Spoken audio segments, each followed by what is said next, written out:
मैं चुप हूँ इसलिए तुम ताकतवर हो। राजू, ओ राजू, जरा जल्दी से बाहर तो आओ, तनिक जरूरी काम है। क्या हुआ बापू, सुबह सुबह गला फाड़े जा रहे हो? अरे, तुझे पता है रामदीन काका की फुलवा वापस ससुराल से पीहर आ गई। क्यों, इस बार क्या बात हो गई? पता नहीं, पर कह रहे थे ससुराल वाले बहुत मारे बिटिया को। अरे, जल्लादों के घर ब्याह दिया बेटी को, पिछली बार भी मार पीट कर छोड़ गए थे। पर क्या करें, समाज की दुहाई देकर रामदीन काका वापस ससुराल छोड़ आए थे। 3 छोटी बेटियां और है, उनको भी ब्याहना है। अब क्या करें बापू, आप तो वह बताओ। चल रामदीन काका के घर चल कर आते हैं, देखते हैं इस बार क्या हुआ। ऐसा कहकर राजू अपने बापू किशनलाल को रामदीन काका के घर की तरफ लेकर चल पड़ा। रामदीन काका का घर ज्यादा दूर नहीं था। दोनों जल्दी ही रामदीन काका के घर पहुंच गए। वहां जाकर देखे तो रामदीन काका बाहर खाट पर सिर पकड़े बैठे हैं और काकी रो रही है। घर में मातम का सा माहौल है। किशनलाल जी ने रामदीन काका से पूछा, भाई रामदीन, क्या बात है? सुना है फुलवा वापस आ गई, बहुत मारे हैं उसके ससुराल वाले उसको। हाँ, कल रात को ही इसका पति यहाँ छोड़ गया था, बहुत बुरी तरह मारे हैं हमारी बिटिया को। आंखों में फिर भी शर्म लिहाज नहीं, क्यों मारा?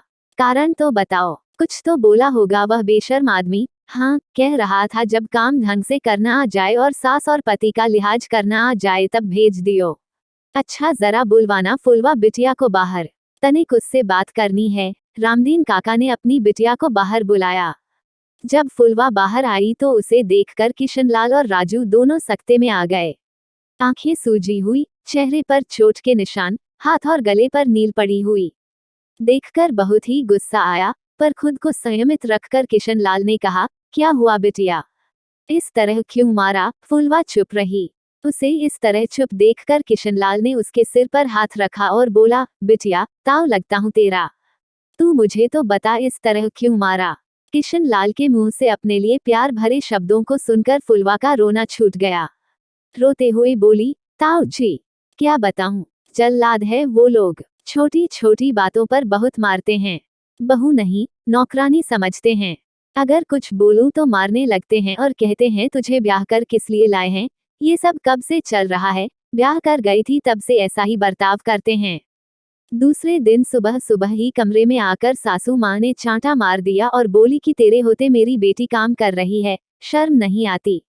बेचारी सुबह सुबह काम में लगी है और तू यहाँ कमरे में बैठी हुई है। तेरे ससुर ने कुछ नहीं कहा, क्या कहेंगे? बीवी के सामने जबान नहीं चलती।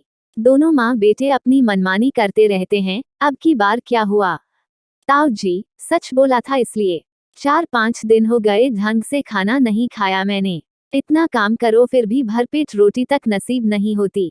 रोटी ज्यादा बन जाए तो सुनने को मिलता अपने बाप के घर से लेकर आई थी क्या, और कम पड़ जाए तो कोई जरूरत नहीं है अलग से बनाने की। दिन भर रोटी तोड़ती रहती हो, एक टाइम भूखे रह जाएगी तो मर नहीं जाएगी। इंसान हूँ जानवर नहीं। बस यही बोला कि दिन भर काम करती हूँ, कम से कम रोटी तो खाने को दे दिया करो। उस पर दोनों माँ बेटे ने मिलकर के मुझे मारना शुरू कर दिया। जब बेहोश हो गई तब जाकर के पीछे छोड़ा।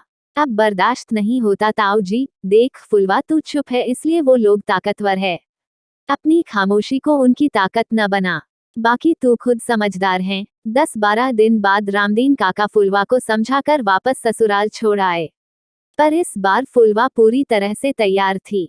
अब जो बहू मार खाने के बाद भी दूसरी नहीं बल्कि तीसरी बार भी लौट कर आ गई हो, ससुराल वालों को तो अपने आप ही बहाना मिल जाता है उसे परेशान करने का। दूसरे दिन फुलवा ने खाना बनाया तो खाने में नमक कम है, इस बात को लेकर उसकी सास ने चिल्लाना शुरू कर दिया। फुलवा ने नमक लाकर रख दिया और कहा कि माँ नमक कम है तो नमक डाल लीजिए।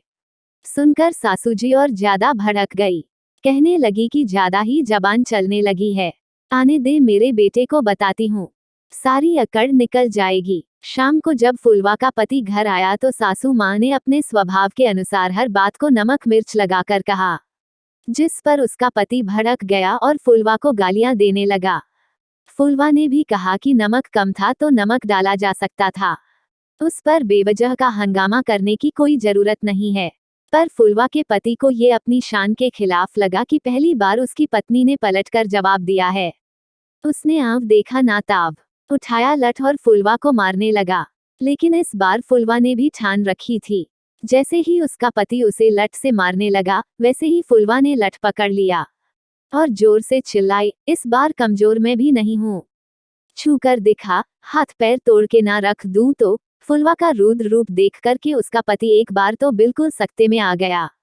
पर इतने में सासू माँ जोर से चिल्लाई, ज्यादा ही जबान चलने लगी है, अपने पति के सामने बोलती है।